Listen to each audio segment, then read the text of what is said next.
British Railways, the Iron Lifeline, a World War II victory.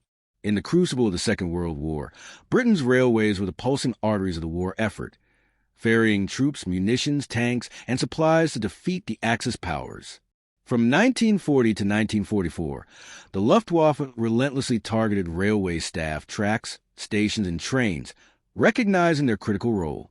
German fighter bombers strafed and bombed rail networks, but their efforts were outmatched by the Allies' precision strikes, like the destruction of the Burfield Viaduct, a calculated blow to disrupt German supply lines before and after D-Day in 1944. The German Blitz and V-weapon campaigns inflicted severe damage on British railways, leveling stations and derailing trains in cities like Portsmouth, York, and London. Yet, their indiscriminate bombing hit targets by chance, and Britain's railway workers repaired the damage with astonishing speed. In contrast, Allied air forces systematically dismantled German rail infrastructure, crippling their war machine. Amid relentless air raids and unimaginable hardship, Britain's railways endured, their resilience forged by pre-war modernization, wartime innovation, and the courage of their workers. This is a story of how the railways and their unsung heroes, men and women alike, became the iron backbone of victory, ready for war, a modernized network. When war erupted in September 1939, Britain's railways were primed for action. Decades of investment had modernized the network, exemplified by sleek, high-speed trains like the Coronation Scot, which dazzled the public with its streamlined design and record-breaking runs. The first 8 months of the war, known as the Phony War, brought no air raids, giving railways time to prepare for the onslaught. Locomotive efficiency was enhanced with superheated boilers and improved coal combustion. Coaching stock was upgraded for durability, and track systems were redesigned to handle heavier loads and denser traffic. Automatic turntables streamlined engine operations, while massive coaling plants, capable of filling a locomotive tender in mere minutes, were built at key depots. Behind the glamour of passenger trains, freight services, the unsung workhorses of Britain's economy for a century, were optimized.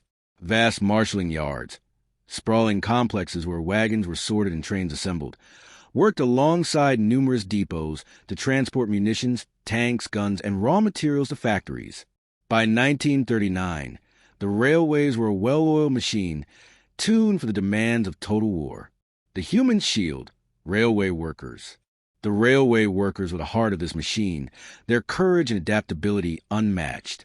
Mobile training vans crisscrossed the country, ensuring that by September 1939, 1 in 10 railmen was trained in air raid precautions ARP. Within months, this number nearly tripled, creating a workforce ready for the worst. Early defenses relied on sandbags, hastily stacked around stations and signal boxes, but these were soon replaced by reinforced concrete structures. Traffic control centers, vital for coordinating train movements, were duplicated in bomb-proof bunkers designed to withstand all but a direct hit.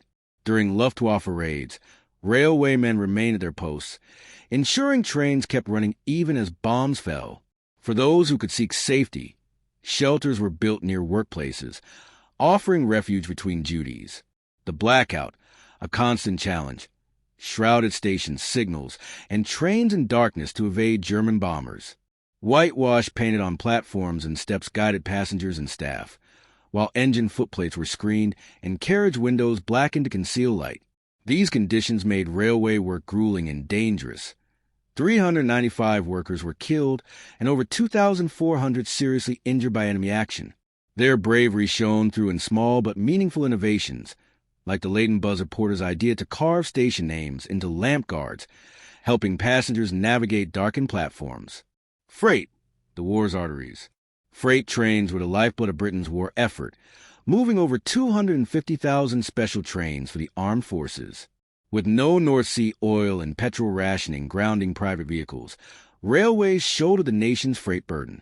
Goods trains ran around the clock, a relentless procession of wagons carrying coal, steel, food, and munitions.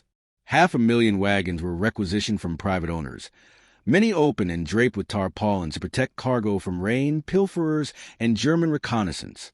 Passenger services, deemed non-essential, were sidelined, often delayed or overcrowded, prompting the government's plea, "Is your journey really necessary?" Wartime trains bore special codes, like those on an ex-London and Northwestern 080 locomotive, signaling their military priority. Marshalling yards, like those at Crewe and Doncaster, became hubs of frenetic activity, sorting wagons with mechanical precision to ensure munitions reached depots and raw materials fuel factories. Adapting to war's demands, railways took on extraordinary roles. Over 7 miles of passenger coaches were converted into ambulance and evacuation trains, painted with red crosses and equipped with medical facilities. These trains ferried wounded soldiers and civilians from bombed cities to suburban and rural hospitals, saving countless lives. They operated in France until its fall in 1940, returning after D-Day to serve liberated Europe. Railway hotels, like Lengels in London, were repurposed as hospitals, their grand halls now wards for the wounded. Security was paramount. Early in the war, regular forces guarded key rail infrastructure, but by 1940, the Home Guard took over. Some 90,000 railwaymen volunteered for Home Guard units, training after grueling shifts to defend bridges and stations. On July 30th, 1940, at Euston Station, the LMS Patriot Class Engine No. 543 was christened Railway Home Guard by Lieutenant General Sir Henry Powell, with LMS Vice President Sir William Wood in attendance, a champagne bottle smashed against its tender in a rare moment of ceremony. Home Guard units practiced defending against German planes, using wagons as cover. Though some drills were staged for propaganda films to boost morale, the Great Evacuation, the war's opening days, saw a monumental evacuation effort. Starting September 1st, 1939, local authorities orchestrated the movement of 617,000 children from London and 717,000 from other cities in just 4 days. Trains carried these evacuees to rural safety, far from Luftwaffe targets. At suburban stations, tearful goodbyes mixed with excitement as children, many seeing the countryside for the first time, boarded trains for what felt like adventure. Volunteers at stations provided water and snacks, while railway staff ensured smooth operations. The Romney, Hythe, and Dymchurch Railway, a 15-inch gauge line in Kent, played an unlikely role. In May 1940, after the German blitzkrieg overran France, it was armored with steel plates and fitted with Lewis machine guns and an anti-tank rifle.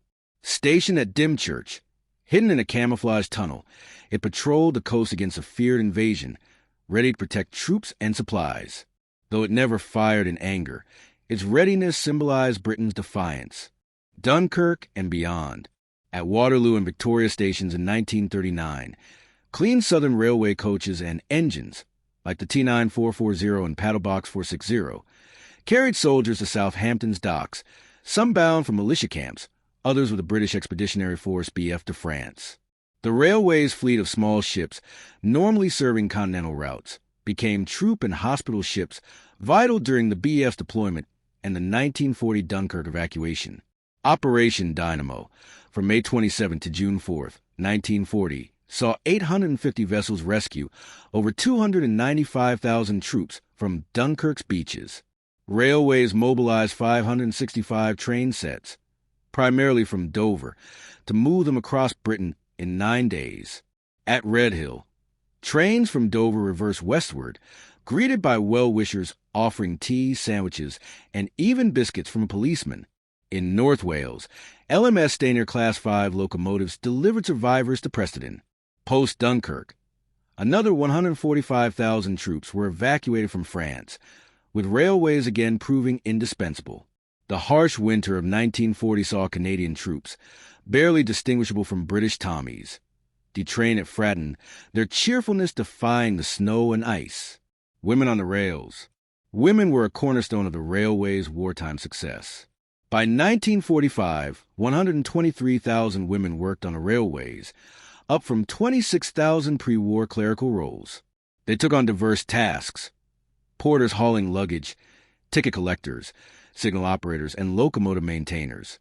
They drove delivery carts, crafted concrete sleepers, and announced trains over loudspeakers. From housewives to a former cow-puncher from Mexico and a Malayan rubber planter, women from all backgrounds joined the effort. A great-grandmother of 66 worked as a signalwoman alongside an 18-year-old, while others painted stations or operated cranes with precision, balancing domestic duties. They kept the railways running, their determination ensuring the wheels of war turned smoothly.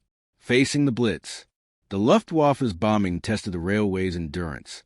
Daytime raids during the 1940 Battle of Britain gave way to night attacks, with high explosive bombs and incendiaries razing buildings and igniting fires. Trains couldn't dodge bombs. They stopped or pressed on. Over 200 railway workers earned gallantry decorations for bravery under fire, but 282 died and 1,500 were injured. Engineers worked miracles, repairing tracks within 12 hours using emergency breakdown trains and prepositioned materials like rails and timbers. Traveling cranes kept under steam, and gangs mobilized from nearby districts ensured rapid recovery. Bomb-proof control rooms maintained operations, keeping Britain's supply lines open despite the worst Germany could unleash. Logistics of war. Troop movements surged, with over 1,000 weekly special trains arranged at short notice, taking priority over civilian services. Railway transport officers, RTOs, at major stations coordinated travel, securing accommodations and easing soldiers' journeys. Factories produce an avalanche of weapons, and railways deliver them to ports alongside coal, steel, and food. A single furnace, producing 100,000 tons of pig iron annually, required 120,000 tons of coke and 260,000 tons of ore, all moved by rail. Specialized wagons, Warwell and Warflat designs, transported tanks like Matildas, Churchills, and American Shermans, navigating Britain's tight loading gauge. Ramp wagons enabled end loading where platforms are unavailable, though drivers took care to avoid mishaps. Holiday trains vanished, replaced by 1,000 daily worker shuttles, ensuring factories hummed with labor. The path to victory. From raw materials to finished tanks, railways linked factories, depots, and battlefields, enabling Britain to become the arsenal of the United Nations European front. They moved Canadian and American supplies, supported D-Day preparations, and sustained civilian life with food and fuel. The railway's resilience, bolstered by pre-war planning and wartime courage, ensured Britain's survival and paved the way for victory. What do you think? Were the railways a decisive factor in Britain's war effort, or did other contributions outweigh them? Share your thoughts below, and thanks for joining Echoes of the Iron Road.